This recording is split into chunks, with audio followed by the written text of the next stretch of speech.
The current conflict in the Middle East, the military operations between United States and the Islamic Republic, and the blockade on the Iranian ports and the Strait of Hormuz is causing a profound civilizational change in the political cohesion between the Arab countries around the Persian Gulf.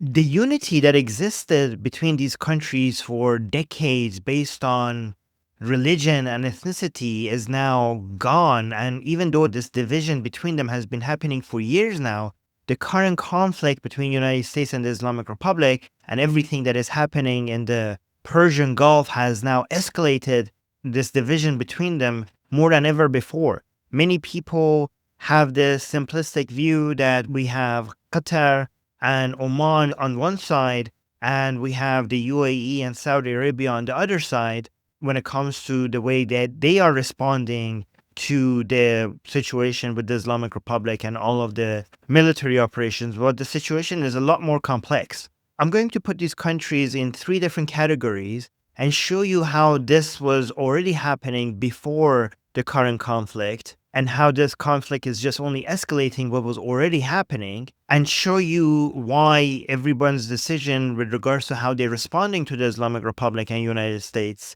and the positions they're taking best suits their strategic interests. My name is Armin Navabi. I'm an Iranian political analyst with decades of experience in activism inside and outside of Iran. I'm going to put them in three different categories, with the first category being the non-escalation category, with Qatar, Oman, and Iraq belonging to this category, with Qatar being the lead here.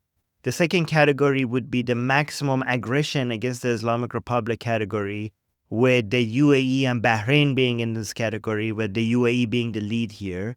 And the third category would be the neutral, not maximum aggression, but also not trying for de-escalation, more of a in-between position between the first two positions would be Saudi Arabia and Kuwait would be in this category, with Saudi Arabia obviously being the lead here. So the first block is the de-escalation block, with Sheikh Tamim being the main anchor, the main leader within the UAE.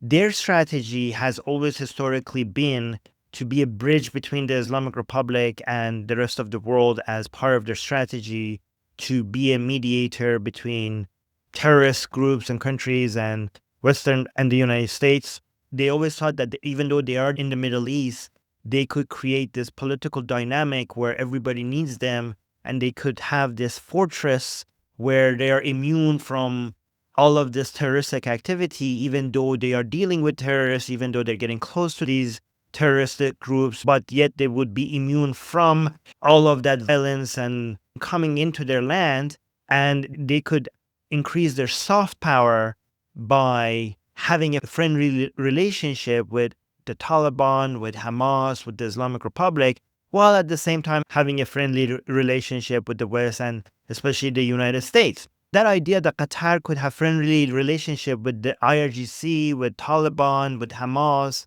and still not have violence and terrorism and military attacks on its own soil, that idea was completely shattered when in 2025 Israel bombed the residential places where Hamas leaders were staying. But now, in continuation of what happened after the Israeli attack in Doha, we now see the Islamic Republic attacking Qatar as well. So if there was any hope that we could go back to that idea that you could protect Qatar from any type of aggression, well, they had these friendly relationships with these problematic groups.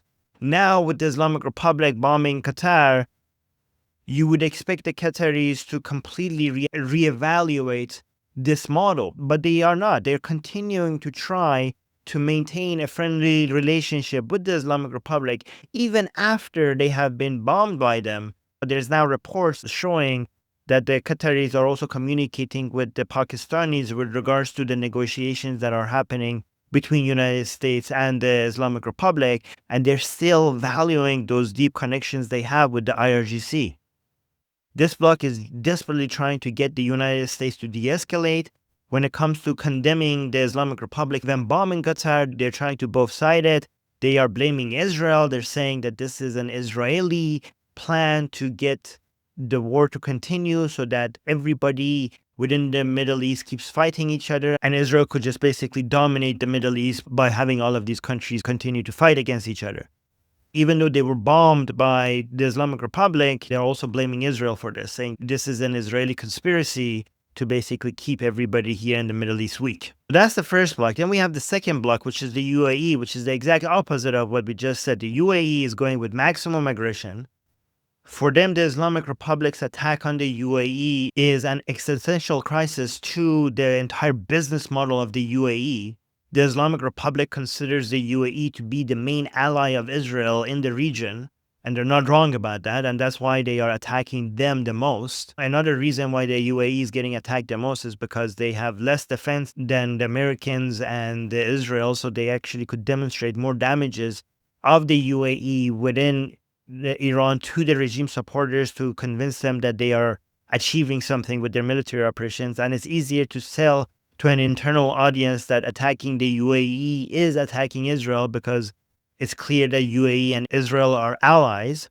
And the UAE considers this much bigger of an existential crisis to itself compared to Saudi Arabia, because Saudi Arabia has the East-West pipeline and it has around 7 million barrels per day capacity compared to the UAE's pipeline that bypasses the Strait of Hormuz, which goes up to 1.8 million barrels per day. Their analysis is that the Saudis are taking advantage of the silver lining that this conflict is having as a way to sell their oil, even though it's not as much as they could through the Strait of Hormuz, because the Strait of Hormuz is 24 million barrels per day. So 7 million compared to 24 is not as much, but the fact that oil prices are higher means that Saudi Arabia, with the East-West pipeline that they have that take the oil from the Persian Gulf to the Red Sea, they can tolerate this current conflict more than the UAE can. And the UAE also had more successfully than Saudi Arabia diversified its economy away from fossil fuels and focused on business, trade, tourism, and investment.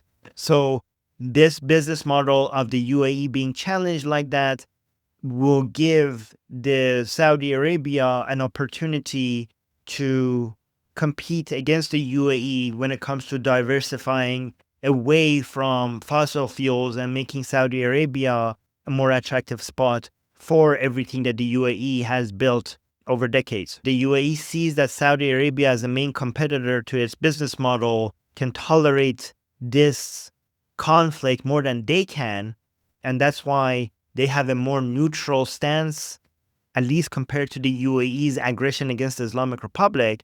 And this is actually a self-fulfilling prophecy, because if Saudi Arabia has a more neutral stance and the UAE has a more aggressive stance against the Islamic Republic because they see this as more of a threat to them more than it's a threat to Saudi Arabia, this more aggressive stance against the Islamic Republic is a self-fulfilling prophecy, because it would mean that the Islamic Republic will also, in response, direct most of its attacks on the UAE. So this division between UAE and Saudi Arabia also means that UAE has no problem at all getting closer to Israel and seeing Israel as its major ally. And this is why all of the excuses for unity before, which was based on being Arab or being Islamic, is out the window, and everyone is basically fighting for themselves. Everything is more based on economy, stability, and military capabilities rather than blood and God. It's about who could create a more stable environment for business, who could bring more investments, who could bring more tourism. That's what the game is right now. And that's why each one of these blocks are going their own way. The main person within this camp is Mohammed bin Zayed, which is the main leader within the UAE. And he's the architect of this maximum aggression standpoint against the Islamic Republic. And this is the position that is escalating the UAE's breaking away from Saudi Arabia, which also explains partly why they left OPEC just recently. By the way, this breaking apart also started a while ago between the UAE and Saudi Arabia, because we had similar misalignments of their agenda and their goals when it came to UAE's involvement in Somalia, Sudan, and Yemen. So this was also something that was happening for a while. Also, Saudi Arabia's influence regarding how much UAE can export oil. All of this was already influencing the UAE moving away from Saudi Arabia. But this conflict is just escalating something that was already happening. So you could see everything that was happening with the first block was happening before, but this current conflict is escalating it. It's the same thing with the second block. It's not something new that is happening. It's just that this is escalating what was already happening before. So with the third block, with Saudi Arabia as the lead, this is also true. This is also a long time coming. So Saudi Arabia's position is that they obviously don't want to show as much aggression against the Islamic Republic as the UAE. They still consider the Islamic Republic to be a major threat. They're not happy about at all the situation within the Strait of Hormuz. They don't like the instability caused to their business model when it comes to also diversifying away from fossil fuels and their Vision 2030. That's all true. But at the same time, the silver lining for them is that this is hurting the UAE more than it's hurting them. They always have been trying to compete with the UAE, and it was really difficult to compete with the UAE for diversification, to show that this is the place you could bring your money, this is where you could bring your investment, this is where the big major projects are happening, this is the best place to come and do tourism. When you think tourism, you always think about Dubai way more than you would think of any city within Saudi Arabia, unless you're going for Hajj, for pilgrimage to Kaaba. But other than that, it's Dubai that is the main center of tourism in that area. And also the hub of AI and other technology and crypto and all other businesses. People think Dubai way more than they think about Saudi Arabia. And this is a big challenge for Saudi Arabia. I mean, they had these major projects that they have announced that much of them didn't go anywhere. So this is very annoying because for Saudi Arabia, they really need to diversify away from fossil fuels. And it's really hard to compete with the UAE. So watching the UAE's business model being so threatened by the Islamic Republic, like less people are going to think about the UAE as a tourist destination, as a business center, as for trade. As long as the Islamic Republic is there, the UAE's business model will always be risky. And Saudi Arabia is watching that. And they also have the East-West pipeline, which again, still is not as good as before, but oil prices are high. 7 million barrels per day is still pretty good compared to what other countries are dealing with. It's not like this situation is ideal for them, but they could benefit from it somewhat. And they also don't want to go maximum aggression like the UAE, so that the UAE could basically receive most of the missiles and drones. It's interesting because this is not that black and white. As much as there's division between the UAE and Saudi Arabia was still very shocked and disappointed when United States didn't see the attack on the UAE by the Islamic Republic as a violation of the ceasefire. Even though there's some division between Saudi Arabia and the UAE, the whole agreement that the United States has with the Arab countries around the Persian Gulf, going back to the 70s till now, is being challenged even more than before, when the United States' position was that the ceasefire still holds. After such a massive attack by the Islamic Republic on the UAE, Saudi Arabia did not like that. Because at least in that aspect, they're in it together. This is an unwritten agreement between the United States and the Arab countries, which was basically the agreement behind the petrodollar, the understanding that these Arab countries will sell their oil in US dollars, and in return, the United States will support stability in this region with their military. This has been the agreement for the past 50 years, but this main challenge to this agreement was in President Trump's first term, when the Islamic Republic back then attacked Saudi Aramco, and President Trump didn't respond to the Islamic Republic's attack. That was one of the first signs that this whole unwritten agreement between these Arab countries and the United States is not as serious as it used to be. And Saudi Arabia has been looking for allies ever since. Saudi Arabia has gone the route of maybe getting closer to China. More recently, they're getting closer to Egypt and Turkey as the only countries in the region with significant military. And after they saw the attacks on the UAE, they also had this strategic military defense agreement with Pakistan, which is a NATO-style agreement saying an attack on one of them is an attack on both of them, which is a big deal because Pakistan has nuclear weapons. That's the route that Saudi Arabia is going: China, Pakistan, Egypt, Turkey. But the UAE also noticing that the United States is not going to be there for them as much as used to, is getting closer to Israel. This is why everybody is trying to diversify not just their economy away from fossil fuels, they're also trying to diversify their security through alliances with more countries other than the United States. This was the main drive behind the Abrahamic Accords, which started in Trump's first term. And for the UAE, it was a lot easier to get closer to Israel than Saudi Arabia because of Saudi Arabia's base population being so anti-Israeli. UAE, its population being mostly migrants, doesn't have to really worry about that. UAE doesn't really have to worry about a mass uprising in the way that Saudi Arabia has to worry about an Islamic revolution in the same style of the Islamic Revolution of 1979 in Iran. Saudi Arabia has to worry about that. It's not easy for them as much as for the UAE is for them to abandon the so-called Palestinian cause and then become allies with Israel because they fear such an Islamic uprising. They fear the wrath of their own people, even though they want to completely give up the Palestinian cause, but they can't do it as easily as the UAE can. It would be more convenient for them to be closer to Israel because nobody has the military strength in the region that Israel has. But they have to settle for Pakistan, Turkey, and Egypt in the region, while UAE's diversification away from United States is them getting closer and closer to Israel, which is actually a much better solution. And all of these countries could see the writing on the wall. The long-term United States is going to gradually move away from this region to focus more on the Pacific and China. They're saying that the new base of creating alliances is economy and security. It's not Islam and it's not being Arab.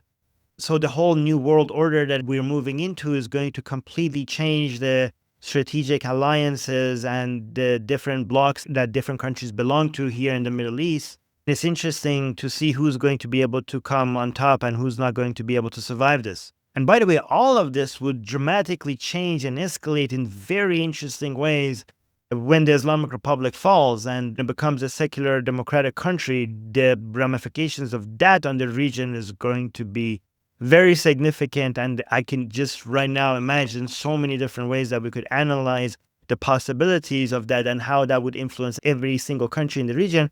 But that's beyond the scope of this video, and I want to make sure that this video doesn't get too long.